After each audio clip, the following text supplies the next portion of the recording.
Hello, boys and girls. My good friend Naomi asked that I read to you the story Chrysanthemum.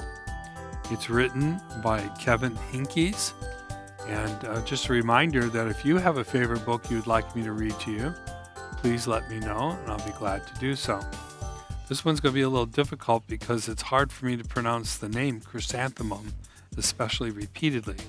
But maybe that's why Naomi asked me to do it. Anyway, the day she was born was the happiest day in her parents' life.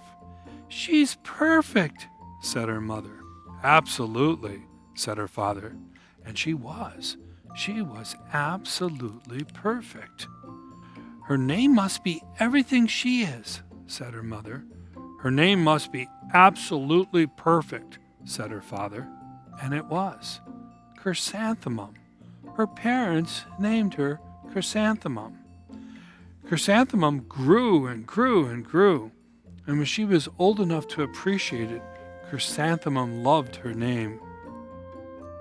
She loved it the way it sounded when her mother woke her up. She loved the way it sounded when her father called her for dinner. She loved the way it sounded when she whispered it to herself in the bathroom mirror. "Chrysanthemum, chrysanthemum, chrysanthemum." Chrysanthemum loved the way her name looked when it was written with ink on an envelope. She loved the way it looked when it was written with icing on a birthday cake. And she loved the way it looked when she wrote it herself with an orange crayon. Chrysanthemum, chrysanthemum, chrysanthemum.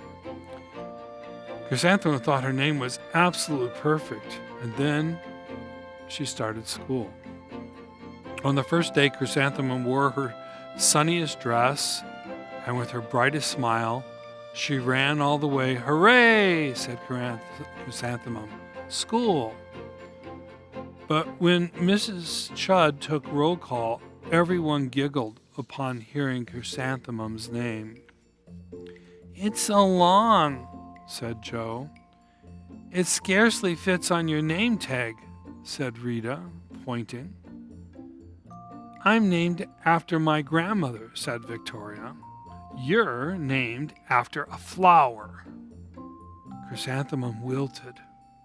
She did not think her name was absolutely perfect. She thought it was absolutely dreadful. The rest of the day was not much better. During nap time, Victoria raised her hand and informed Mrs. Chudd that Chrysanthemum's name was spelled with 13 letters. That's exactly half as many letters as there are in the entire alphabet, Victoria explained.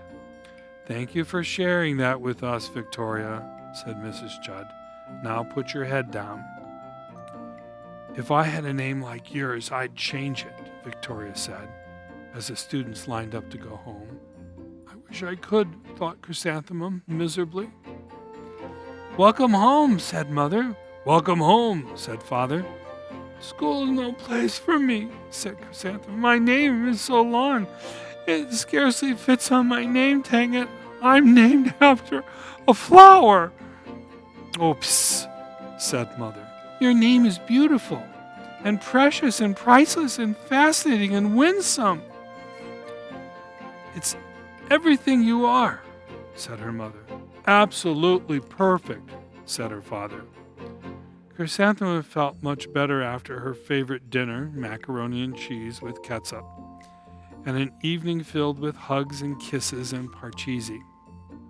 That night, Chrysanthemum dreamed that her name was Jane, and it was an extremely pleasant dream.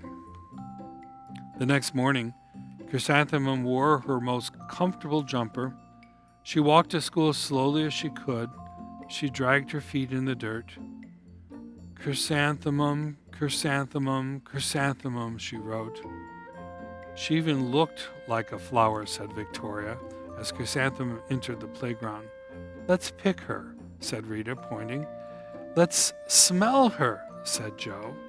Chrysanthemum wilted. She did not think her name was absolutely perfect. She thought it was absolutely dreadful. The rest of the day wasn't much better. During nap time, Victoria raised her hand and said, "A chrysanthemum is a flower. It lives in a garden with worms and dirty things." "Thank you for sharing that with us, Victoria," said Mrs. Chudd. "Now put your head down." "I just can't believe your name," Victoria said as the students lined up to go home. "Neither can I," thought Chrysanthemum miserably. "Welcome home," said Mother. "Welcome home," said Father.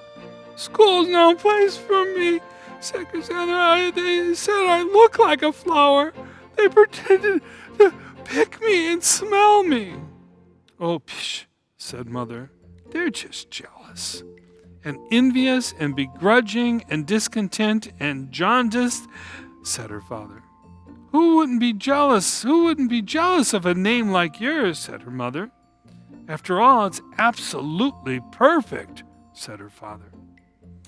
Chrysanthemum felt a trifle better after her favorite dessert, chocolate cake with buttercream icing, and another evening filled with hugs, kisses, and parcheesi.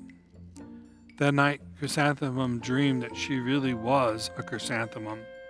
She sprouted leaves and petals. Victoria picked her and plucked the leaves and petals one by one until there was nothing left but a scrawny stem. It was the worst nightmare of Chrysanthemum's life. Chrysanthemum wore her outfit with 7 pockets the next morning. She loaded the pockets with her most prized possessions and good luck charms. Chrysanthemum took the longest route possible to school.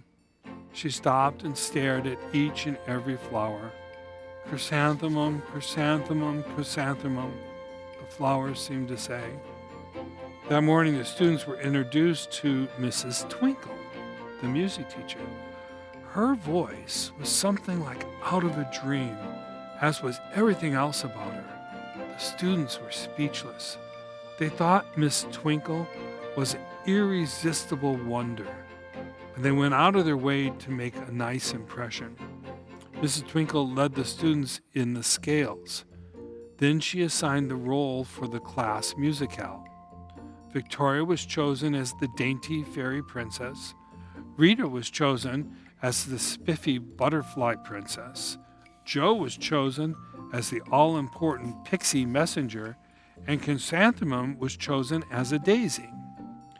"Chrysanthemum's a daisy, chrysanthemum's a daisy," Joe, Rita, and Victoria chanted, thinking it was wildly funny. Chrysanthemum wilted. She did not think her name was absolutely perfect. She thought it was absolutely dreadful. "What's so humorous?" said Mrs. Twinkle. "Chrysanthemum," was the answer. "Her name is so long," said Joe. "It scarcely fits on her name tag," said Rita, pointing. "I'm named after my grandmother," said Victoria. "She is named after a flower." "My name is long," said Mrs. Twinkle. "It is?" said Joe. "My name would scarcely fit on a name tag," said Mrs. Twinkle. "It would?" said Rita, pointing. "And," said Mrs. Twinkle, "I am named after a flower, too." "You are?" said Victoria. "Yes," said Mrs. Twinkle. "My name is Delphinium. Delphinium Twinkle. And if my baby is a girl, I'm considering Chrysanthemum as a name. I think it's absolutely perfect." Chrysanthemum could scarcely believe her ears. She blushed, she beamed, she bloomed. Chrysanthemum, chrysanthemum, chrysanthemum. Joe, Rita, and Victoria looked at Chrysanthemum longingly. "Call me Marigold," said Joe. "I'm Carnation," said Rita, pointing. "My name is Lily of the Valley," said Victoria. Chrysanthemum did not think her name was absolutely perfect. She knew it. Epilogue. Overall, the class musicale was a huge success. Chrysanthemum was absolutely perfect as a daisy. Victoria made the only mistake. She completely forgot her lines as a dainty fairy queen. Chrysanthemum thought it was wildly funny, and she giggled throughout the entire dance of the flowers. Eventually, Mrs. Twinkle gave birth to a healthy baby girl, and of course, she named her Chrysanthemum. Hope you enjoyed the story, boys and girls. And again, if you have a favorite story, let me know. I would love to read it. Have a great day, and God bless all of you.